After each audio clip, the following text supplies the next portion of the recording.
যা সংরক্ষণের ইতিহাসে এক নতুন অধ্যায়ের সূচনা করে। চলুন আজ সেই অবিশ্বাস্য গল্পটাই শোনা যাক। আমাদের গল্পের নায়ক হলো কাকাপো, নিউজিল্যান্ডের এক আশ্চর্য পাখি। এটি পৃথিবীর একমাত্র তোতা যা উড়তে পারে না এবং পুরোপুরি নিশাচর। হাজার হাজার বছর ধরে নিউজিল্যান্ডের দ্বীপে তাদের কোনো প্রাকৃতিক শিকারী ছিল না, তাই ভয় পাওয়াও দরকার হয়নি তাদের। মাটিতে বাসা বেঁধে আর ধীরে সুস্থে ফলমূল খেয়েই তাদের জীবন কেটে যেতে লাগলো। কিন্তু মানুষের আগমনের সাথে সাথে তাদের জীবন বদলে গেল অভিশাপে। মানুষ নিজেদের অজান্তেই সঙ্গে করে নিয়ে এলো ইঁদুর, বিড়াল আর বেজি জাতীয় শিকারী প্রাণী, যাদের মোকাবেলা করার কোনো উপায়ই কোকাপোর জানা ছিল না। উঠতে না পারায় তারা সহজ শিকার হয়ে উঠল। এর সাথে যোগ হলো জঙ্গল সাফ করে বনভূমি ধ্বংস করা, যা তাদের বাসস্থান আর খাবার দুটোই কেড়ে নিচ্ছিল। একসময় নিউজিল্যান্ড জুড়ে ঘুরে বেড়ানো এই পাখিটি দ্রুত হারিয়ে যাওয়ার পথে এগিয়ে যেতে লাগলো। 20 শতকের শেষের দিকে এসে অবস্থা এতটাই ভয়াবহ হয়ে দাঁড়ালো যে 1995 সালে গণনা করে দেখা গেল পৃথিবীতে কোকাপো টিকে আছে মাত্র 51টি, যার মধ্যে স্ত্রী পাখি ছিল মাত্র 20টি। একটা প্রজাতিকে বাঁচানোর জন্য এই সংখ্যাটা কতটা আশঙ্কাজনক তা বলে বোঝানো যাবে না। বিজ্ঞানীরা বুঝতে পারলেন এখনই কিছু না করলে হয়তো পৃথিবীর বুক থেকে হারিয়ে যাবে এই পাখিটি। অবশ্য সংরক্ষণের চেষ্টা তারও আগে থেকে শুরু হয়েছিল। 1980-এর দশকে রিচার্ড হেনরি নামে একজন প্রকৃতিবিদ প্রথমবার কাকাপোদের শিকারীমুক্ত দ্বীপে সরিয়ে নিয়ে বাঁচানোর চেষ্টা করেছিলেন, কিন্তু সেই প্রচেষ্টা ব্যর্থ হয়। এরপর 1977 সালে নিউজিল্যান্ডের স্টুয়ার্ট দ্বীপে আবার কিছু কাকাপোর সন্ধান পাওয়া যায়, যা নতুন করে আশা জাগিয়েছিল। কিন্তু সেখানেও বুনো বিড়ালের আক্রমণে তাদের সংখ্যা কমতে থাকে।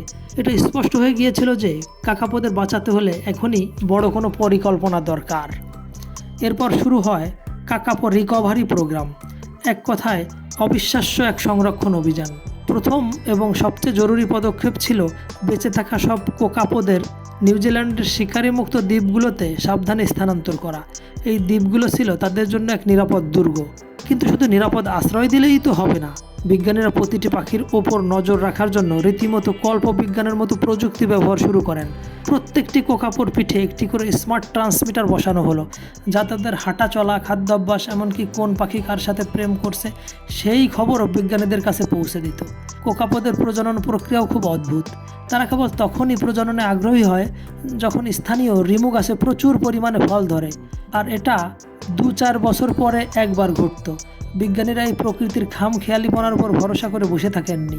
তারা কোকাপোদের বিশেষ সাপ্লিমেন্টারি খাবার তৈরি করলেন, যাতে তারা প্রজননের জন্য সবসময় ফিট থাকে। এমনকি জেনেটিক বৈচিত্র্য বাড়ানোর জন্য ড্রোনের মাধ্যমে এক দ্বীপ থেকে অন্য দ্বীপে শুক্রাণু পরিবহন করা হয়েছে।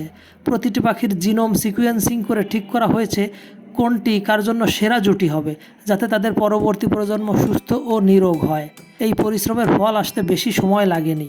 যে পাখির সংখ্যা একসময় 51তে নেমে গিয়েছিল তা ধীরে ধীরে বাড়তে শুরু করে। 2002 সালে প্রজনন মৌসুমে রেকর্ড সংখ্যক 55টি ছানা পৃথিবীর আলো দেখে, যা ছিল এক বিশাল মাইল ফলক। এই সাফল্যের ফলে মোট জনসংখ্যা বেড়ে 252তে পৌঁছায়। যদিও কোনো কারণে কিছু পাখির মৃত্যু হওয়ায় সেপ্টেম্বর 2024-এ সংখ্যাটা কমে 244-এ দাঁড়ায়। তবুও এই বৃদ্ধি এক কথায় অসাধারণ। এই সাফল্যের পেছনে রয়েছে শত শত বিজ্ঞানী, পশু চিকিৎসক এবং স্বেচ্ছাসেবকদের অক্লান্ত পরিশ্রম ও ভালোবাসা। অকল্যান্ড চিড়িয়াখানা এবং ওয়াইল্ড লাইফ হাসপাতালের মতো প্রতিষ্ঠান অসুস্থ পাখিদের চিকিৎসায় বিশাল ভূমিকা পালন করে। প্রতিটি ডিম ইনকিউবেটেড করা হয় পরম যত্নে, আর ছানাদের খাইয়ে দাইয়ে বড় করে তোলা হয়। এই সম্মিলিত চেষ্টার ফলেই কাকাপোরা আজ বিলুপ্তির দ্বার প্রান্ত থেকে ফিরে এসেছে। তবে গল্পটা এখানেই শেষ হচ্ছে না। কাকাপোদের সংখ্যা বাড়ার সাথে সাথে নতুন চ্যালেঞ্জও সামনে আসছে। দ্বীপগুলোর ধারণ ক্ষমতা প্রায় পূর্ণ হয়ে গেছে, তাই তাদের জন্য আরও বড় ও নিরাপদ ঠিকানা খুঁজে বের করতে হচ্ছে।